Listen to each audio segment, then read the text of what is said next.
There's no better way to grow up than to be of service to other people. And in the beginning, I thought that was ludicrous. How could you want someone who's so maladjusted to life? Why do you want me being of service to anybody? I'm a liability. You don't want anyone taking pages out of my book, for crying out loud.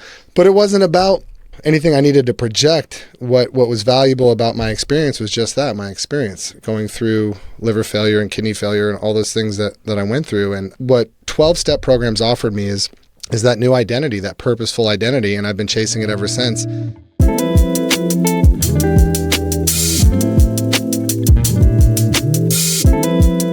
Welcome to The Last Mile Radio. I am your host, Tara Trask. Today, I am speaking with Zach Skow. Zach is the founder of Marley's Mutts and Pawsitive, that's P-A-W, Pawsitive Change, which is a Marley's Mutts initiative that pairs death row dogs, meaning at-risk shelter dogs, with incarcerated students living in 6 state, federal, and juvenile correctional facilities inside California. Get ready, because Zach's story is truly inspiring. But what I was even more struck by during this conversation was the energy that Zach brings to his work. The energy that you are about to witness in this conversation, at least in my view, comes from one place and one place only, and that is purpose. You are going to hear somebody who knows why he's on the planet and what he needs to do. I think it is best summed up by a Mark Twain quote that Zach himself cited during our conversation. Mark Twain said, "The 2 most important days in your life are the day that you're born and the day you figure out why." Zach Skow knows why he was born and what his purpose is on the earth. I found it completely infectious to listen to him talk about his story and talk about how he has found the path that he has found. I'm not going to steal his thunder on his personal story, but the trajectory that it has put him on and the programs that he has created are truly extraordinary. Zach and I share having walked a path of recovery, and we talk about that. He also pointed out, and I absolutely love this, that when somebody goes into recovery, what they need rules, boundaries, discipline, structure, love, and affection. And then he points out that those are the exact same things that an at-risk shelter dog needs to thrive and succeed. And I loved that. Obviously, here at The Last Mile, we know that those very practices are also the pieces that incarcerated and formerly incarcerated folks need to build, to pave that road to success. Like many of the stories that we present here at Last Mile Radio, this is another one that is a testament to the triumph of the human spirit, and also a testament to the promise of transformation and redemption. And with that, I give you my conversation with Zach Skow. Welcome to The Last Mile Radio. I am your host, Tara Trask. I am here with Zach Skow. Very excited for this conversation.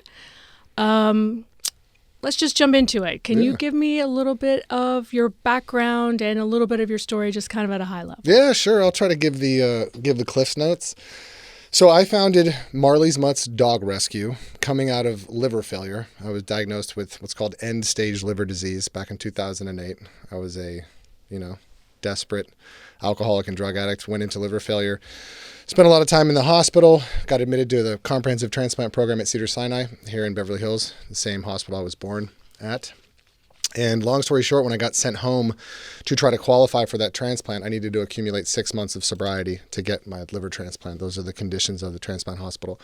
And when I returned home, I was very, very suicidal, had no idea how to put that first step forward. I was very worried about dying, was very consumed with self-ism and all the things that happen when you're spiraling down the hole. And it was really my relationship with my rescue dogs and a bunch of pivotal, really soulful moments that helped pull me out of that desperate situation and point me into purpose.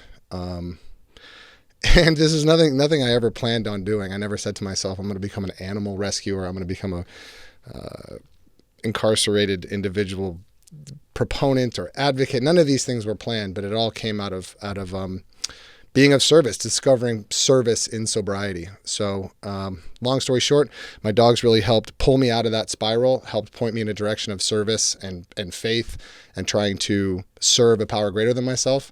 Marley's Mutts was born. This was 17 years ago, so we've been around for almost 18 years. Marley's Mutts was born in 2008, 2009, right about that time. And then we developed the Pawsitive Change program, which is probably what we're going to discuss for the most part here today, which we've been doing for 10 years at 9 different facilities in the state of California. We just opened our first program in Arizona, so our first out-of-state program, which is really exciting. We have rehabilitated about 700 rescue dogs in the Pawsitive Change program, many, many thousands as a rescue, and about 1,300 students have graduated that program.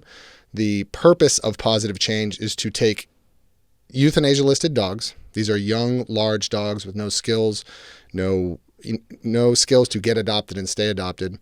Educate those dogs, rehabilitate those dogs, get them adopted, while also turning our students into essentially dog trainers, moving them along through our curriculum, through our process, through our structure, to lift them up, to believe in them, to support them, to encourage them, to encourage them to be vulnerable, encourage them to work with one another. As you know, in the California state prison system, it's very racially segregated, gang segregated. So we're really trying to break down a lot of the walls within the institution via human-animal therapy. And it's been the single greatest experience of my life. I'm so grateful to have, first of all, found animal rescue, which really pulled me out of those depths and set me into motion, and then to have discovered Pawsitive Change and that work there. I didn't think I could get any more plugged into work than when I was working in animal rescue as a primary. And then when I discovered the prison population, I really found what blew my hair back and what really filled my heart. And that's been my mission ever since, is to try to empower as many student inmates as possible to find themselves, to discover purpose, to serve something greater than themselves, to find sobriety while working with animals, to be there for their brothers, and really to believe in them to help set them up for the next steps of their life. And currently we have almost 30 formerly incarcerated dog trainers out here on the streets, most of whom are in Los Angeles, serving the rescue communities, the animal sheltering communities, as trainers and dog behaviorists. And we're just trying to do more, impact more, help more, and try to bring dog programs into every, not just California prison institution, but nationally and potentially even internationally. That's our goal. I love it. And just for those listening, Pawsitive Change is PAW. We got to be punny with it. Right. We can't just spell things normally. This is the animal world. I love it. But to back up a little bit, I do want to talk a little bit about your personal journey. Yeah, please. I celebrate my 12-year AA birthday tomorrow, which I'm pretty psyched about. Yeah. Congrats. That's fantastic. Thank you. I don't call it my sober birthday anymore, for a few reasons. Little bit of weed back in 2020, kind of refound gummies. We got gummies now in the world, so and we've got everything. Doesn't create the same issues for me as alcohol. I would never touch a drink or any like cocaine or any of those other things I used to think were just so fantastic.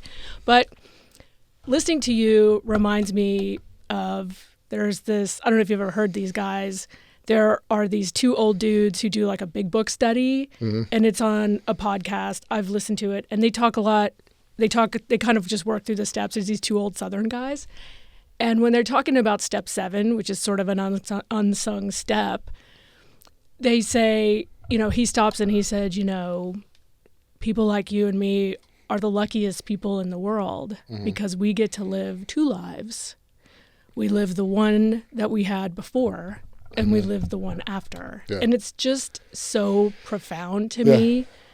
And I wonder if you would speak to that, because I just think it's such 100% for anybody who really has, has some years, has some time in recovery, hasn't had, has had a long streak. I do think that's the way I feel about it. I don't even can barely remember. There's a very wonderful Mark Twain quote that goes something like, the 2 most important days of your life are the day you're born and the day you figure out why.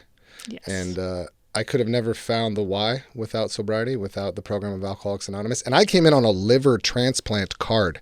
I did not get this liver transplant, by the way. My dogs and the whole process, I'm a complete medical anomaly. When you go end stage, you're supposed to die or get a liver transplant. This is not something you recover from. And I'd spent 6 weeks in the hospital when I got admitted into the transplant program. They sent me home because they knew I would die in the hospital. I got addicted to drugs within, 3 days of being in the hospital. I was there for 6 weeks. So when I got home, I had to kick. It was terrible. My dogs really helped me get through that experience. Just having my Marley, my big Rottweiler pit bull next to me, just feeling his breath as I'm hearing things, as I'm seeing things, as I'm having this terrifying voice inside of me saying, like, you can't do this, you can't do this.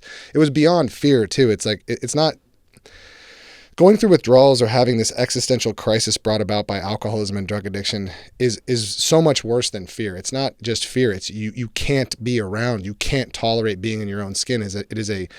And you're very present too, because you've not been present for so long. You've been checked out by, coping with alcohol and drugs. And for me, it was the first time I'd ever been present, and I was feeling and experiencing, absolutely everything. But what sobriety gave me in even those early days, because I came into the meetings having to get my liver transplant card signed. I wasn't there for support. I wasn't there to try to get better. I was raising my hand, interrupting people the whole time. I came to my first meetings asking to speak to the president. I said, I need to speak to the president of Alcoholics Anonymous. I need a liver transplant. This is what I'm going through. I'm very important. I'm at the transplant hospital at Cedars-Sinai. They're like, sir, we don't have a president. And they're like, I'm laughing so hysterically, just for anybody who's not part of the recovery community, I feel like I have to kind of throw a flag here, right? Because we can get kind of inside baseball. Yeah. That is so counterintuitive to everything that is AA that you learn, but it's just so funny because it is what, I remember having friends saying, well, I mean, I didn't really jive with any of the people at that meeting. Like, they all kind of seem, but, it's such a humbling experience. There's no manager to talk to. There's no president. You got to figure it out. You just have to sit in the chair like every other addict. Yeah, but I didn't do that because I was there. special. Like we all think we are. I was Yes. terminally unique. Yes. I was very special. I needed a liver transplant. Y'all were going to help me do it. And they didn't have a president. And I was like, well, let me talk to the vice president. Right. We don't have one of those either, but there's a secretary. You can talk to the secretary. How about that? So like, all right, let me talk to the secretary. And they would just pat me on the back, keep coming back. Nobody wanted to get close to me in the beginning because I was so ill. I mean, I looked like the sickest sick person you've ever seen. I was completely yellow. I was 140 pounds with a gigantic belly. I had a catheter in my back. And you were 28 years old. I was 28, yeah. I turned 28 in the hospital. I was 29 when I got out of the hospital. In all the AA meetings I've attended, I've never, at least that I've known about, I've never heard or seen anybody's liver transplant card. I've seen a million court cards getting I take a lot of signed. pride in that. Yeah, I take a lot of pride in that. Court carders like to think that they're like the dregs, that they're coming in, the flotsam and jetsam of AA society. But they are not. It's the liver transplant card, folks, myself and others. But the point I was kind of getting to is that very early on when I was able to receive the love and the acceptance that those rooms offered, I started to reach my potential. I started to really quickly discover what service could do for me and what being a part of something greater than myself could offer. I very quickly found animals. I very quickly found people. And for us broken boys out there, there is no better way to improve yourself than to be of service. There's no better way to grow up than to be of service to other people. And in the beginning, I thought that was ludicrous. How could you want someone who's so maladjusted to life? Why do you want me being of service to anybody? I'm a liability. You don't want anyone taking pages out of my book, for crying out loud. But it wasn't about anything I needed to project. What was valuable about my experience was just that, my experience going through liver failure and kidney failure and all those things that I went through. And what 12-step programs offered me is that new identity, that purposeful identity. And I've been chasing it ever since. And at the same time, chasing what God means to me. Right? What I understand God to be. It's the most beautiful couple of lines because what it shows us is that we can be on this lifelong journey to discover what God means to us that nobody else is. It's not yours. It's not yours. It's nobody else in this building. It's my own concept of what that energy and what that power means to me. And it's a lifelong journey to discover how to serve that and what it means to you. And I think there's nothing more beautiful. I get frustrated by certain people's perceptions of 12-step recovery because of this idea of God. And I was a militant atheist and agnostic. I started a club in high school called the Real Life Club to combat the religious club, which was called the New Life Club. So I was dyed-in-the-wool punk rocker from the South Bay, the farthest thing from a theist. But getting the permission in recovery to discover a God of my understanding and pursue that God and whatever service that God had intended for me has been the most important thing of my entire life. It's taught me how to be a better father. It's taught me how to be, hopefully in the future, a better husband. It's taught me how to be a better human being. And more than anything, it's taken away that aching, nagging, not just loneliness, but sense of worthlessness that I could just never chase. And it starts with the acceptance in those rooms. I've never felt more accepted than when I walk into those rooms. And it could be a room where I know nobody, but just because it's my people, I feel immediate acceptance, which for us is everything. It's the key variable, right? Yeah. And I think, I'm forever indebted to the trajectory that recovery has put me on. And I can't imagine life without it. I can't imagine serving myself as I used to in that capacity. It was such a rigorous, exhausting endeavor to constantly be feeding your own issues with yourself and all of your isms that you've piled up over the years. So to be able to unpack a lot of that in a room full of acceptance and to have people kind of giggle at the idea that you think you're tragically special too, right? It's just such a warm place. I'm so happy I found it. And I'll be coming up on 17 here, October 12th. Oh, congratulations. Yeah. Happy birthday. Which is wild when to it think shows about. up. Yeah, no, I get it. It's impossible. I get it. You're reminding me of my own foray in. I was dating somebody at the time. We were really deep into all kinds of alcohol and drugs. I kind of knew. I think I'd known for about 6 months it was not sustainable. Yeah. I drank and used for 28 years in my life. And he ended up going into rehab for various reasons. And so then in my attempt to not drink in solidarity, which lasted for like 2 days, right? That was sort of my moment when I was like, oh shit. And so I show up at an AA meeting, and then I showed up another one the following day. And I remember very specifically thinking like, well, I'm not going to say I'm an alcoholic because I don't want to disrespect what all these people are doing and I don't really belong here. And it's, of course, I'm now just hysterical. Yeah. And my then sponsor later said, she said, no, I could tell within, 2 weeks of you talking about your happy, like, it was just so, I just didn't know. Yeah. I'd been raised by drunks. Like, I just, I didn't know. But if you just keep showing up and you just keep getting in those rooms, you get your humility pretty quickly. Yeah. Do you want to hear, in our rooms, you hear the term God shot, which is a very trite phrase. A lot of people are going to wince when they hear God shot. Oh, it was the God shot. He had a God shot. Yeah. But I got to give you one because they're real, I swear. Totally. And this particular moment, I mean, all right, let me just get into it. So I get out of the hospital. I am dying of liver failure. My kidneys are failing. I have really no hope. I need 6 months of sobriety to qualify for a transplant. I haven't had 6 hours of sobriety. I've just gotten out of the hospital after 6 weeks. Very, very difficult time. And they had taken me off my medication, so my body is rejecting a lot of things. I had blisters all over me. I was allergic to sulfa. There was all kinds of terrible things happening. I was already so fragile. I was still getting my stomach drained, so I had a catheter in my back.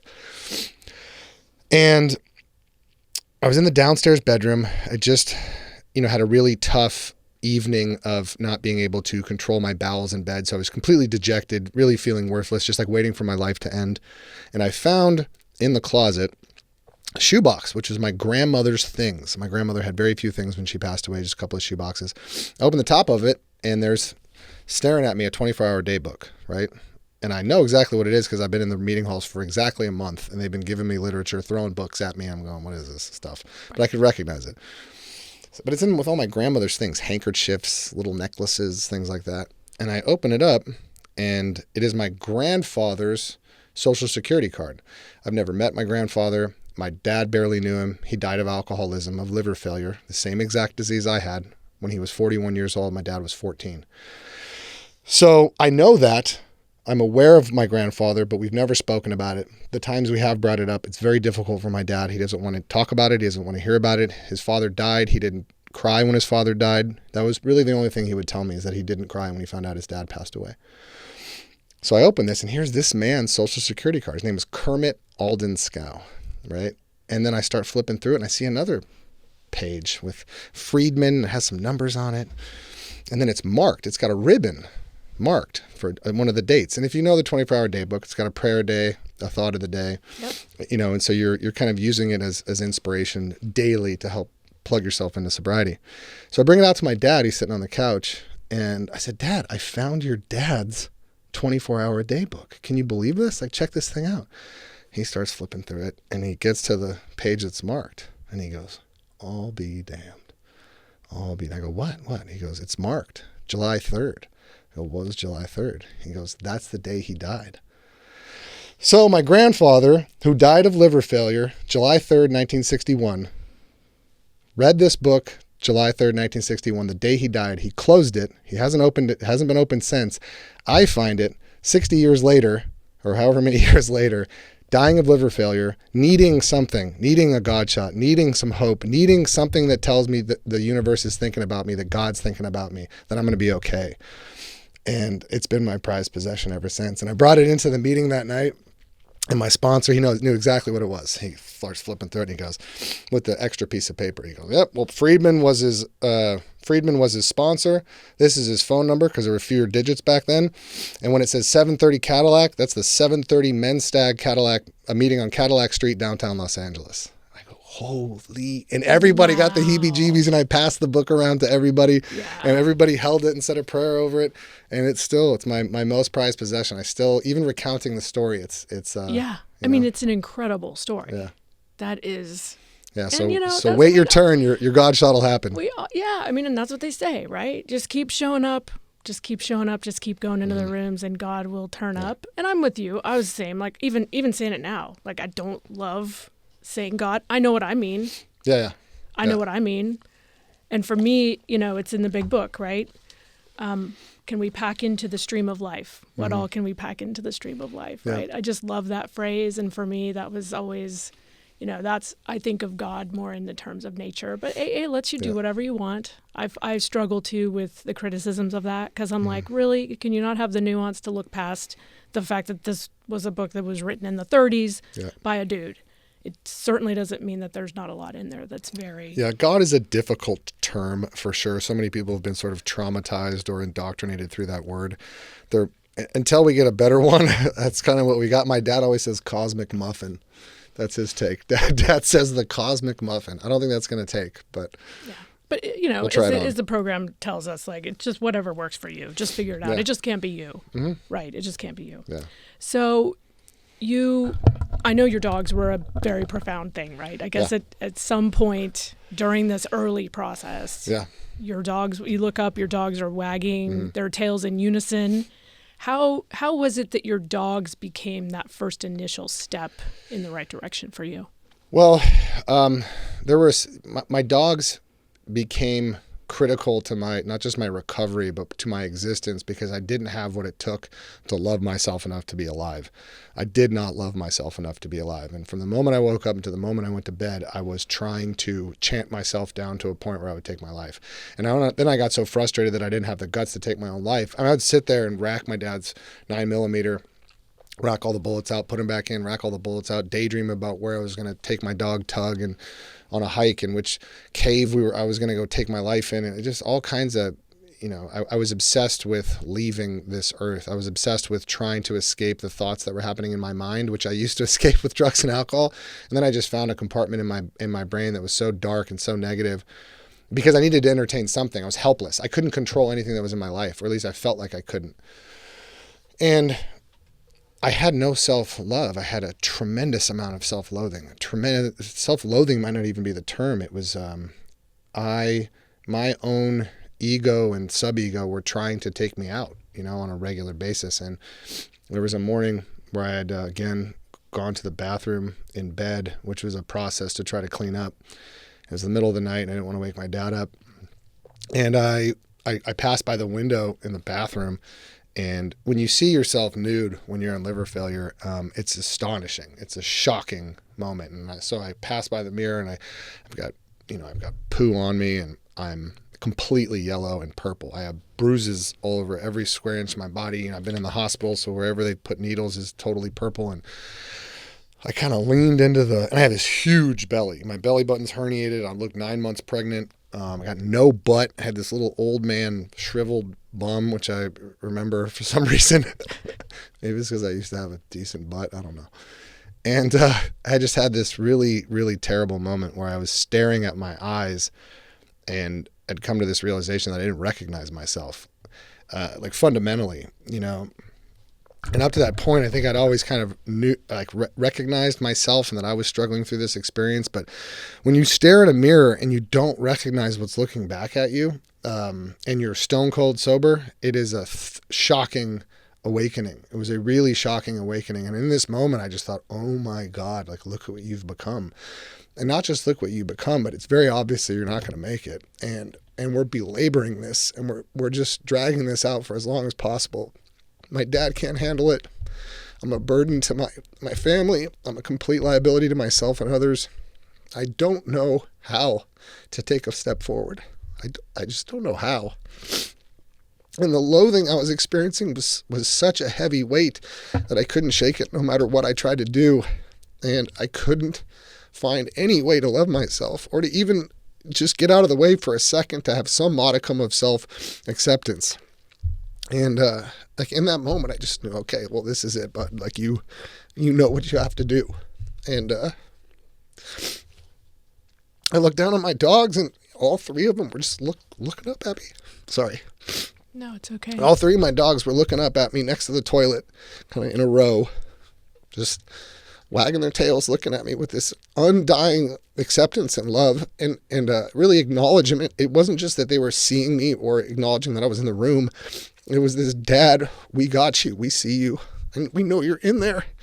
And I'd always known that I had a really good person inside of me, that I was a very loving, empathetic person.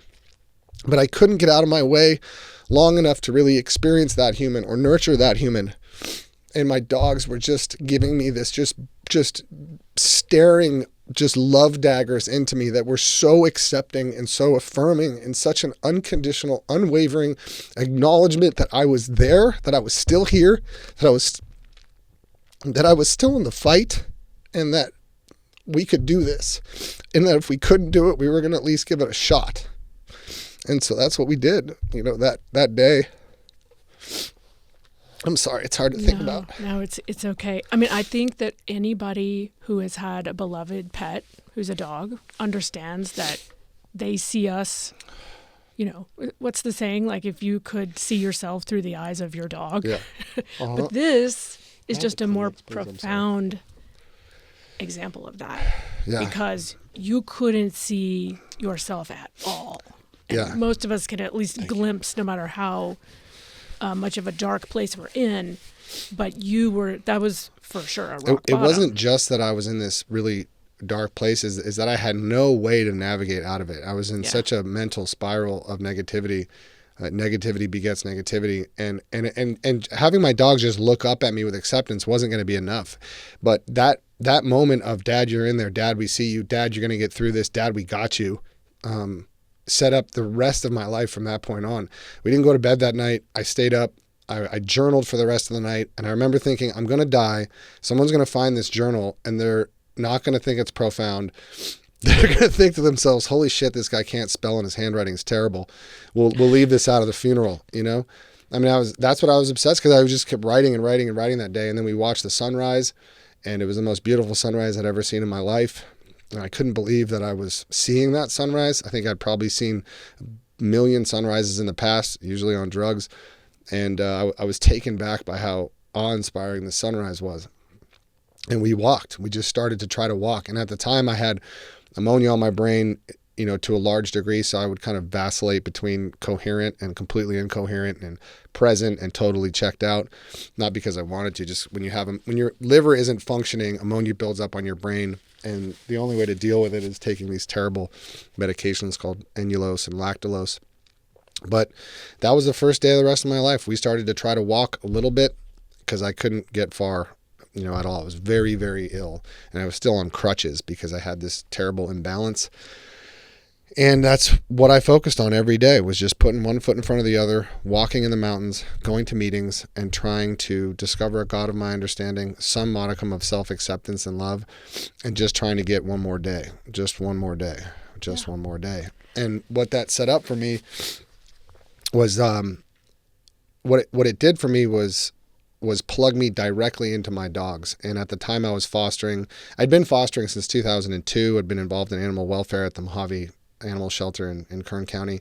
But I started to bring in foster dogs, and I started to write their stories, and I started to take their pictures, and I started to get creative, right? So I'd write these stories. This is for the Humane Society up where I live. And all my stories for these shelter dogs were that they were locked up and like why they were locked up. So, Spot was locked up for peeing in public and disorderly conduct and streaking.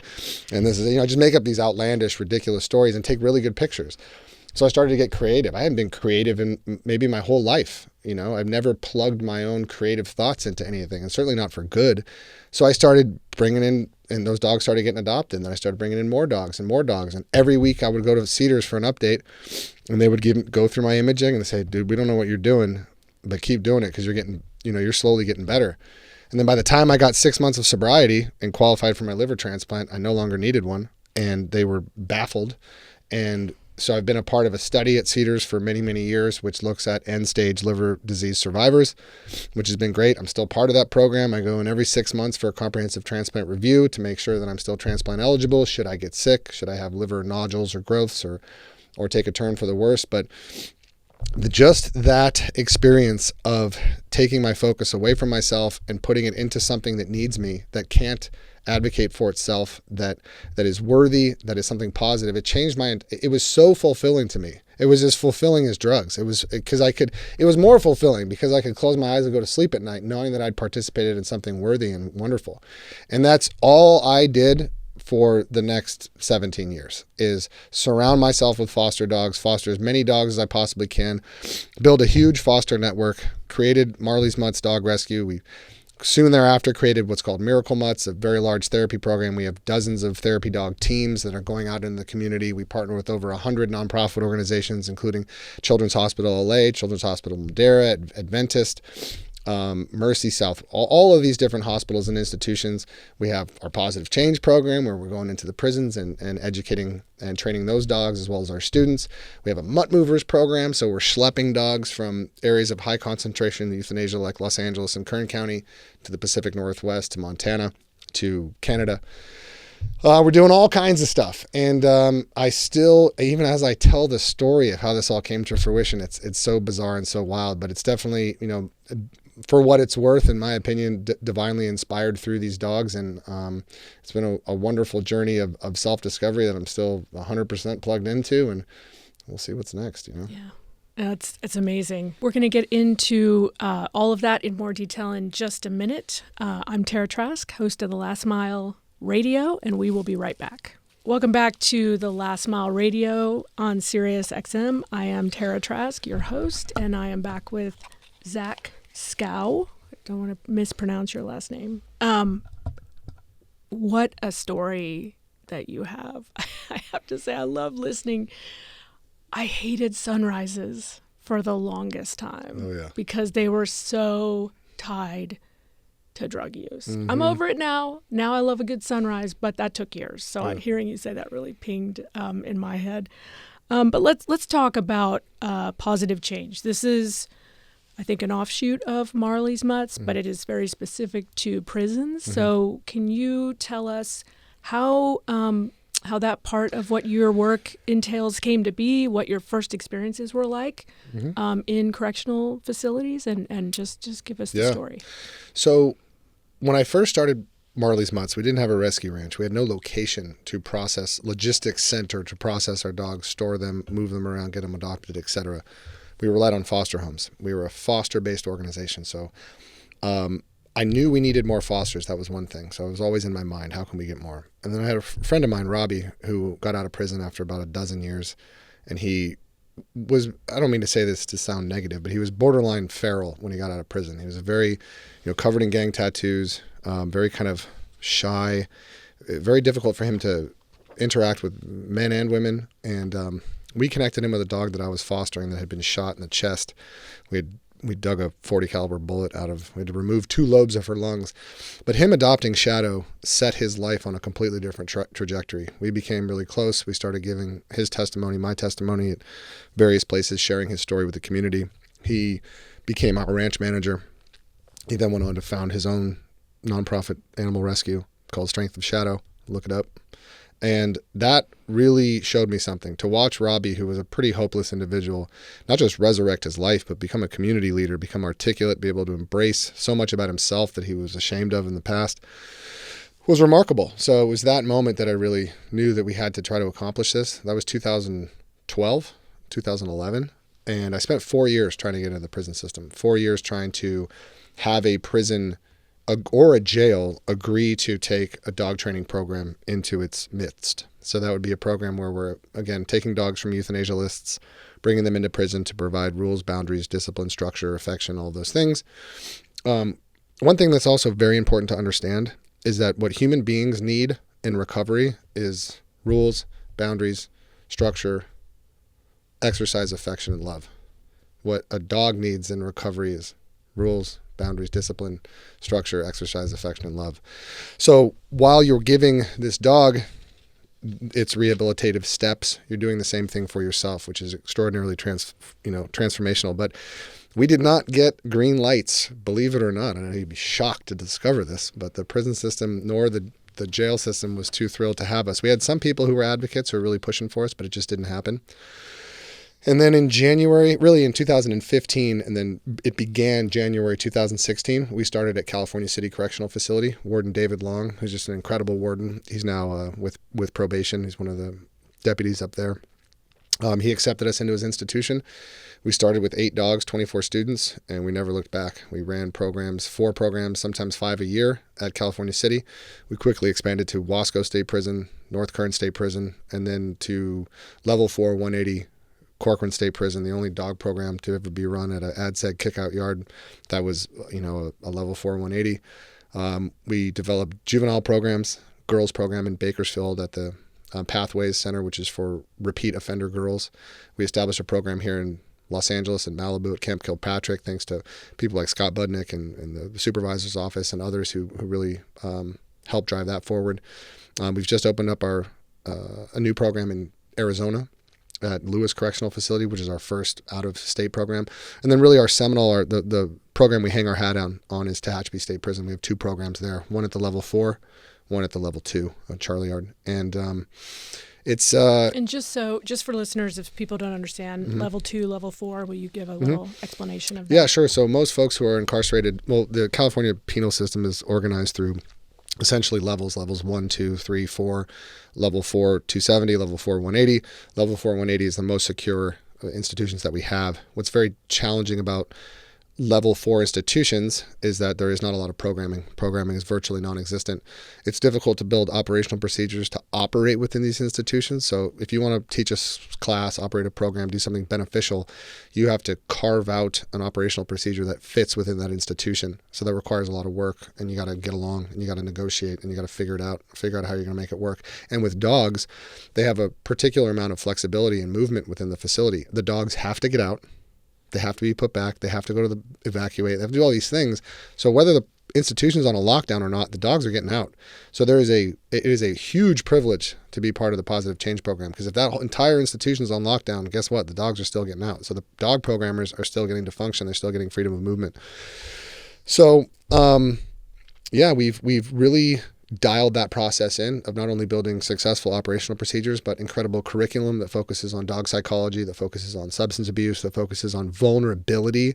We are pairing students up, 3 students per dog. We're pairing them up outside of their racial barriers in California. And just so we're not getting too far in front of anybody that's listening to this, right? California state prisons select 24 to 30 incarcerated individuals and 8 to 10 at-risk shelter dogs. That's a class? Okay.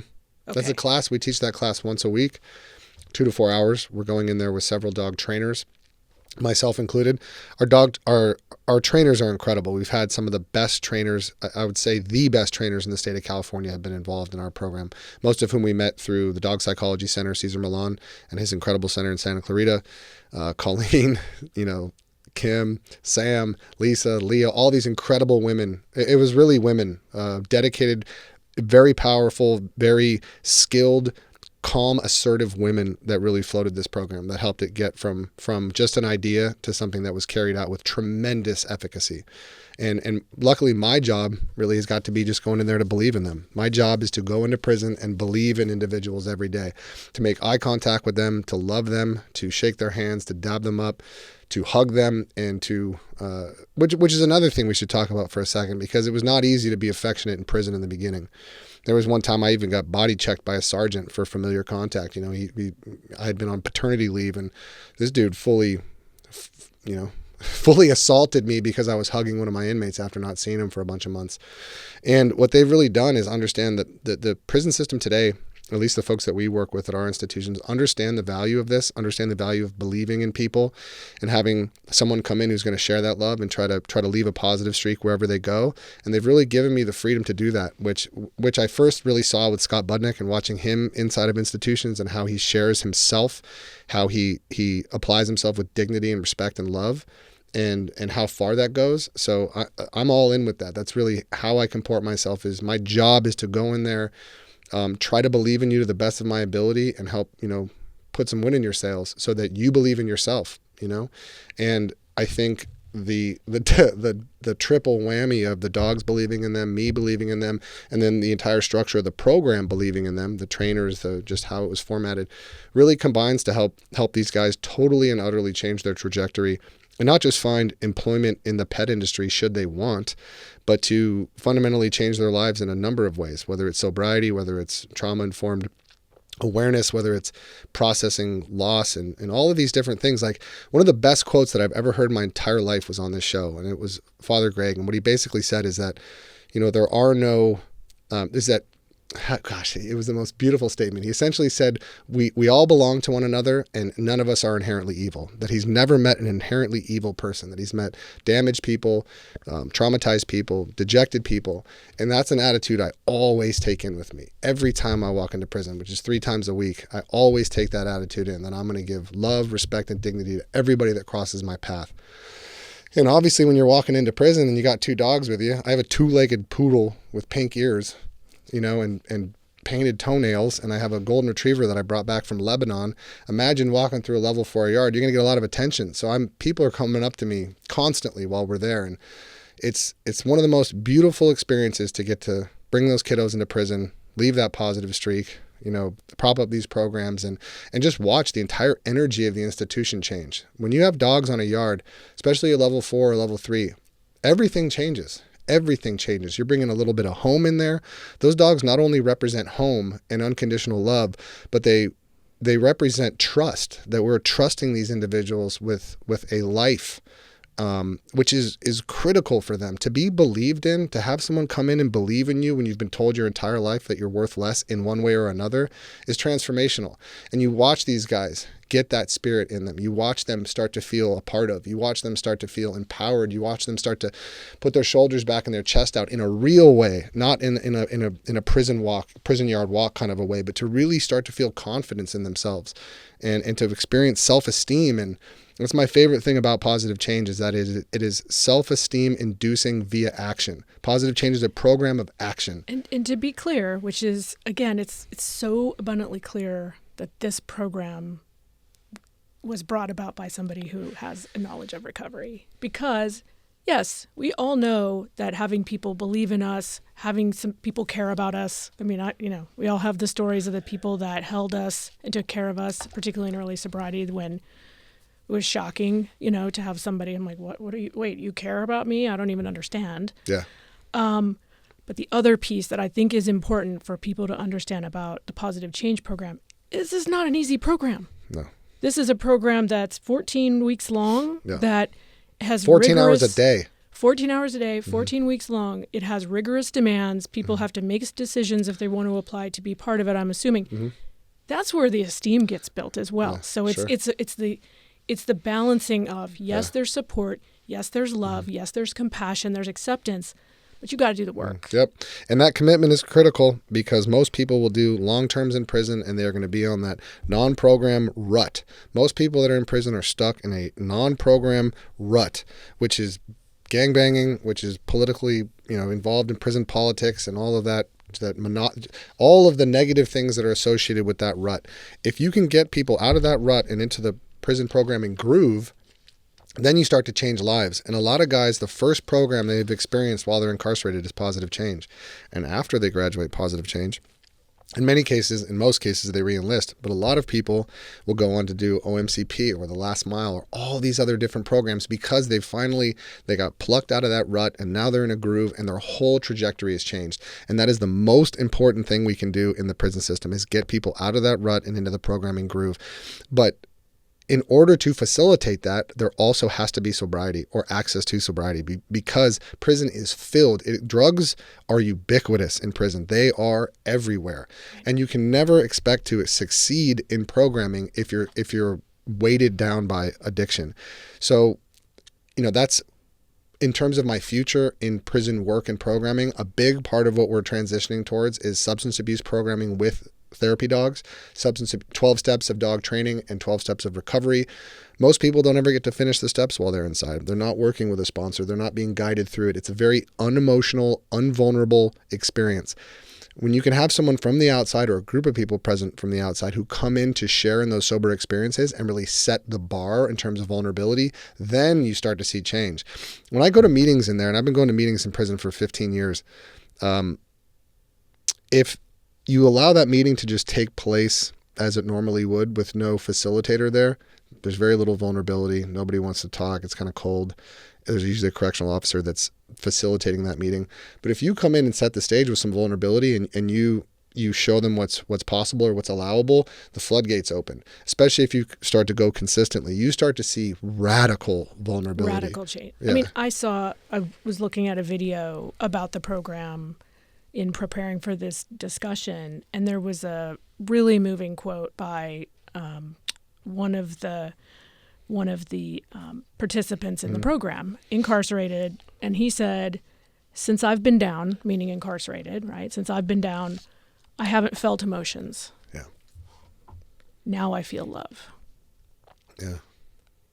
Right there. That's just a huge break from the rut, as you describe it, or even us as former active addicts. Like, there is some point in time where the train track just switches over. You might switch back, but like, it is a second life. But you have to make a real break from the way you've been thinking and living before. It's very challenging for people to make that shift in prison because, in prison, that kind of vulnerability is considered weakness and you can be taken advantage of, especially in higher security facilities. So to just offer up this kind of vulnerability can really put yourself at risk. And so we have to do our best to cultivate an entire atmosphere. We have to have strong, capable, vulnerable individuals who are respected within that institution, who pick up what you're putting down, who buy your program. And when those people are bought in, when you get some of those leaders bought into the program, you start to see things really change, and you start to see this magnetism towards the program where everybody starts to want to get involved. And you have people really starting to shift the culture inside of those institutions. The culture of prison is usually toxic, usually dark. You're essentially being incubated in this violent, just energy, this scary, violent, dark energy that's just everywhere. You can't avoid it. And to try to counteract that energy is very, very difficult. You have to really get a lot of momentum and you have to put in a lot of effort. But when the guys do that, Pawsitive Change starts to generate its own momentum. And once it gets going, it's almost impossible to stop. Like, once our program roots itself in an institution and people start to defend, honor, and help cultivate that program, it's a magical thing because they really do take ownership. They start to feel those changes within themselves.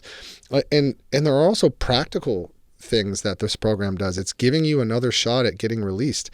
When you go to board and you've been involved in Pawsitive Change for the last 3 or 4 years, when you can tell the Board of Parole that you've been engaged in this program for 4 years, that you've worked on these aspects of your sobriety, that you've rehabilitated these dogs, that, it is very valuable to the board, but it also it sets the state for across the board personal development.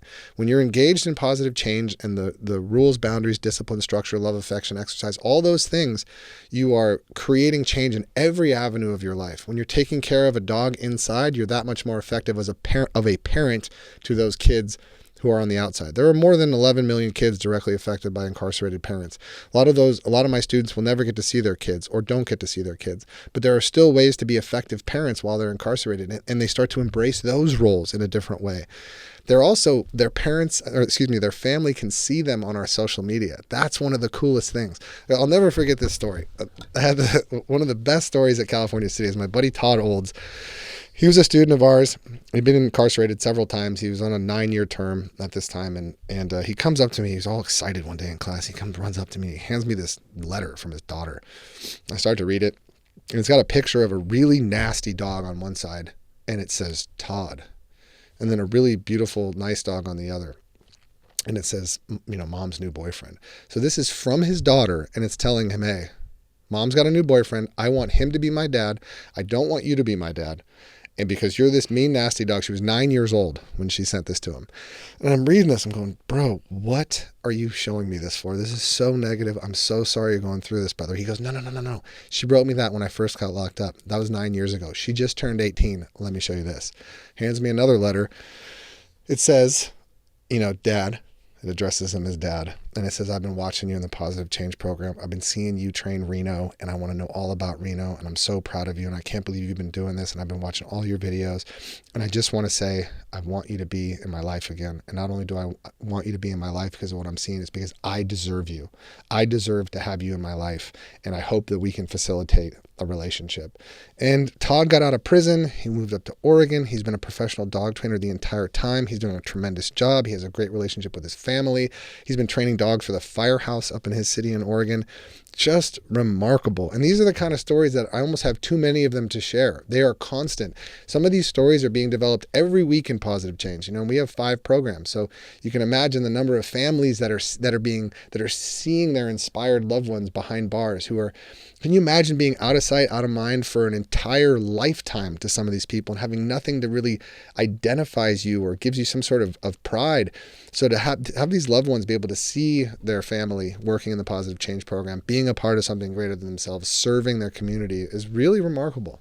No, absolutely. That is an incredibly moving story. Yeah. And when we come back, we're going to take a little break, but I do want to talk about how are you measuring the success of the program? And really because I think, we all know that any of these programs are going to be getting asked a lot of questions because they have to defend, defend how it's being operated. And then what would you say to skeptics who would say, come on, dogs and, you could just imagine the skeptical questions. But I've heard them all. Yeah. Well, we'll address that when we come back. We're going to take a quick break. I am Tara Trask, host of The Last Mile Radio. Welcome back. We are back on The Last Mile Radio. I am your host, Tara Trask, and we are finishing up our conversation here with Zach Skow. You could imagine, after hearing everything that you've described, it's hard to imagine that somebody would be skeptical about the benefits of this program. However, I do understand that it's probably a little bit difficult to measure the success of a program like this. So that's kind of a first question. And how do you measure it to sort of help justify it, to help you get into these institutions and bring the program to more people? And then what would you say to, the person who's just, it's tough to convince about why this is an essential program? Yeah, sure. So the metrics we use to sort of gauge our success are difficult because we're not allowed to follow individuals through their incarceration. So we had tried with Boston College, with Cal State University Los Angeles to track our students. We did not get approval for that through CDCR.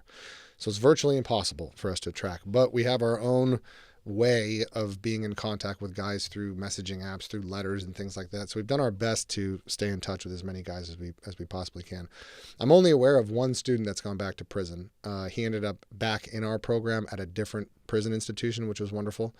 We do have what I am aware of in terms of numbers is, like I said, we've graduated about 700 dogs, about 1,300 students. Many of those have enrolled multiple times. I only know of one student who has been released from prison and gone back. So it's a virtually 0% recidivism rate. Again, we've had a lot of students come through the program as well. So what was the second part of your question? No, just what you would say to folks who would say, dogs in prison, that just seems like a lot of fun to me, right? Like that's the one thing I would wonder. So in terms of, because we don't have access to as much data as we would like to be able to prove our program and really show its efficacy, because we can't access that through CDCR, we rely on the correctional institution, the staff, our sergeants, lieutenants, captains, associate wardens, and wardens to really be our advocates. And that has succeeded just immeasurably. We have so many wardens who have advocated for us across the board. We have so many different people who are saying, when they go to other institutions, saying, hey, you guys got to get positive change here. We have so many advocates who have seen it in their housing units, on their prison yards, who have been pulling for it. So that's probably our number one way to grow the program, is just through word of mouth, through the correctional staff. And when we started, correctional staff were the most skeptical. I had to sit in front of the entire watch at California City Correctional Facility while they peppered me with questions that were, hey, buddy, don't you know these guys are going to train these dogs to attack us? It's going to happen week 2. These dogs are going to attack us. You watch. So this intense fear about bringing dogs into prison, just a real fear. Of course, the students thought that that these dogs were somehow like clandestine cell phone drug sniffing dogs, right? So we had tremendous skepticism on both sides. And it really just was a matter of proving ourselves through dozens and dozens of rounds of this program inside various institutions under various, hostile conditions. And we've always come out on top. It's always been successful. And it's, very ubiquitously acknowledged as a great source of vulnerability, progress, and again, pulling guys out of the politicking rut into the programming groove. That's what it's all about. And it makes sense to me that it's just being in the presence of the dogs and the program itself is what wins people over. My daughter has worked as a roadie the last 3 or 4 years in the summertime on big music tours.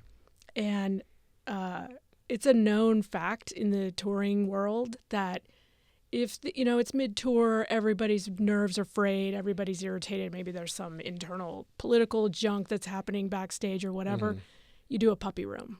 Nice, yeah. You just literally, whoever's the production manager goes and they bring in puppies and dogs into a room, and you will literally see the musicians, the roadies coming in, because it just fixes everybody. Well, you teed that up pretty nicely, because like I said, we have a Miracle Mutts program that is 24 therapy dog teams. That's exactly what we do. So if you're interested in having a puppy room, incredible bands out there, please reach out to Marley's Mutts, because we will come to your event. We've done it many times. May very well be where they got them from last summer. I don't know. I just remember her telling me about it and me thinking, oh my goodness, yeah. And she said, like 3 or 4 people come in, they cry, because people are so stressed, and it's a stress reliever. It just kind of breaks people open and kind of makes, so I love that. So yeah, we faced, though, in terms of, what was the other part of your question? No, I think you answered, because the truth is there's just only so much data you can collect. And it sounds like the word of mouth through the staff and the wardens is how you're getting it pushed forward into other institutions. One thing that's really important to acknowledge with the Pawsitive Change program is this started out as an idea to help rehabilitate dogs, give people some purpose, and be positive in that sense. We're going to initiate some substance abuse program development. We're going to help people discover themselves. There's going to be self-love and reciprocal rescue and all these wonderful things. But what we quickly discovered it was a pipeline to employment. The pet industry is a $90 to $100 billion industry that, if you graph it on a chart, is like at a 45-degree angle. People are having fewer kids, adopting fewer kids. They're having way more dogs. And this is a trend that's not going anywhere. The economy itself cannot keep up with the demands. There aren't enough behaviorists, aren't enough trainers, aren't enough kennel technicians, aren't enough anything across the board. Therefore, the pet industry is very, very expensive, and there aren't enough personnel to fill the ranks. What does Pawsitive Change do? Pawsitive Change creates dog trainers who are incarcerated at the time, who are on a trajectory to be successful professionals when they get out of prison. Those of us who are prison advocates have always been looking for a pillar of our economic structure that will accept the formerly incarcerated. And we've never gotten it. At first it was oil and gas, that we were going to get, expensive jobs within that system. We're going to train people up. And then it transitioned to renewables, and solar and wind are going to be the option for the formerly incarcerated. That never happened. Well, I tell you what, the pet industry is ready. Pet industry is built on second chances. People tend to be more forgiving, tend to be more understanding and willing to facilitate second chances. So it is a match made in heaven. Every one of our students who's gotten out of prison, who's wanted to become a dog trainer, has done so, most of whom are Black and brown former gang members. So our industry, the pet industry, has been pushing away marginalized communities for a very long time. We've been blaming the animal issues, overpopulation, euthanasia, all these things we've been blaming on marginalized communities. We've been pushing them away.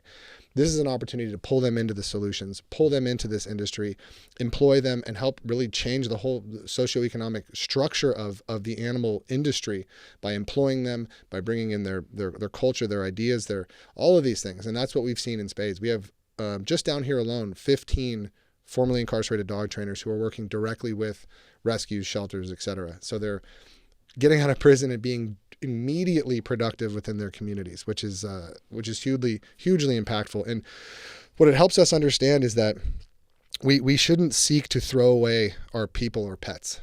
And we've somehow made a habit of this, where we've checked out of our compassion. We have become indifferent to really problematic issues within our society. And one of those is just judging people, is seeking to juxtapose ourselves from the incarcerated as a lower caste. We have this tendency to want to look at them as though they're less than, they're fundamentally less than, other than, when it's so much more fun and so much more empowering to believe in them. To say, hey, you know what? I know you've been through a lot. I know you may associate yourself with this crime or this very negative thing, but I'm gonna erase this. We're gonna etch a sketch this, and we're gonna turn the page, and we're gonna believe in you instead. We're gonna see what you're made of. We're gonna focus on your potential. We're gonna focus on leveraging your potential and seeing what you're made of. And the result of that is all of these tremendous stories. Like, some of the best people I've ever met in my entire life are currently incarcerated or formerly incarcerated. The most loving, dignified, respectful, empathetic human beings I've ever met. People that I call dear, dear friends. I mean, my support network is these gentlemen, because of what they're made of, because they've been forged in this very difficult, like I said, just thoroughly negative incubator of a situation. And I, for the most part, 9 times out of 10, these individuals will show you something very, very beautiful about themselves if you're willing to believe in them. Thank you for that. And I think we will leave it there. But before we go, how do we get in touch with you? How do the listeners get in touch with you? Very easy. So I am just Zach Skow, ZACHSKOW. You can also find us at Marley's Mutts. That's MARLEYSMUTTS, or Pawsitive Change, PAWSITIVE, Change Program. We're all over the socials. Great. Facebook, Instagram, etc. Please message me. Let's talk. Let's chat. Love it. Thanks for joining us. You're very welcome. Thank you. Thank you so much for joining us. I am Tara Trask, your host on The Last Mile Radio.